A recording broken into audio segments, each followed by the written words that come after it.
کہتے ہیں جی کہ دو نام ہم اکٹھے رکھ سکتے ہیں، زینب فاطمہ یا محمد ابراہیم۔ میرا بھائی گزارش یہ ہے کہ یہ ہمارے ملکوں کا ایک غلط رستہ ہے۔ نام ہمیشہ مفرد ہوتا ہے اور ایک ہوتا ہے۔ آپ سارے قرآن میں دیکھ رہے ہیں اللہ نے جتنے انبیاء کے نام ذکر فرمائے، ابراہیم، اسماعیل، اسحاق، یعقوب، یوسف، اسی طرح تمام احادیث مبارک میں دیکھ لیں کہ سعد، سیدنا علی ابن ابی طالب، وہ تو باپ کا نام ہے نا آگے ابی طالب، اسی طرح سیدنا عمر، فاروق تو لقب ہے، نام تو عمر ہے، سیدنا ابو بکر صدیق، ابو بکر کنیت ہے، صدیق لقب ہے، نام تو عبداللہ ہے۔ تو اس لیے ہمیشہ ایک نام رکھا کریں۔ یہ غلط طریقہ ہے کہ محمد بھی، اب محمد سے بڑا اور کون سا نام ہو سکتا ہے؟ جب حضور کا نام آ گیا بات ختم ہو گئی۔ پھر بھی ابراہیم علیہ السلام بھی پیغمبر ہے، لیکن دو نام ملانا جو ہے یہ ٹھیک نہیں ہے، جائز بھی نہیں ہے۔ اگر فجر کی جماعت کھڑی ہے اور آپ نے سنتیں نہیں پڑھی ہیں تو فوراً جماعت میں مل جائیں، کیونکہ ایک حدیث مبارک میں ہے کہ جب نماز کھڑی ہو جائے، نماز امام شروع کر دے، اس کے بعد پھر اور کوئی نماز آپ نہیں پڑھ سکتے، تو اس لیے فوراً جماعت میں مل جائے۔ 2 رکعت سنت جو آپ نے پہلے پڑھنی تھی وہ سورج نکلنے کے بعد پڑھیں، اور اگر آپ کو مجبوری ہے، سفر ہے، کہیں جانا ہے تو نماز کے فوراً بعد بھی 2 رکعت پڑھ سکتے ہیں۔ لیکن جب نماز کھڑی ہو، اذا اقیمت الصلاۃ فلا صلاۃ الا المکتوبہ، کہ جب نماز کھڑی ہو جائے تو اب صرف اسی نماز کو پڑھیں جو کھڑی ہے، ورنہ ایک تاثر ہوتا ہے کہ بھئی ان کی اپنی نماز ہے، ان کی اپنی نماز ہے۔ ہاں ایک مسئلہ یہ ہے کہ مثلا میں نے 2 رکعت سنت کی نیت کی تھی،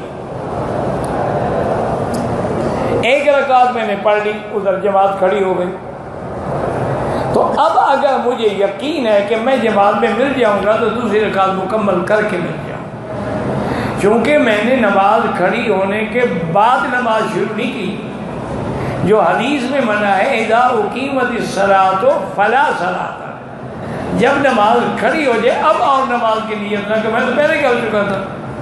کیا شادی سے پہلے لڑکا لڑکی مل سکتے ہیں؟ شادی سے پہلے نہیں مل سکتے جناب، نکاح کے بعد مل سکتے ہیں۔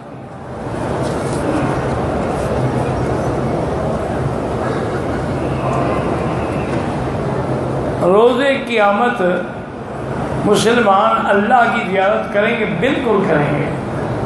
صحیح حدیث مبارک ہے، 14ویں کا چاند کھلا ہوا تھا، حضور پاک نے صحابہ سے فرمایا هل تضامون فی رؤیتہ، اس کے دیکھنے میں کوئی شک ہے؟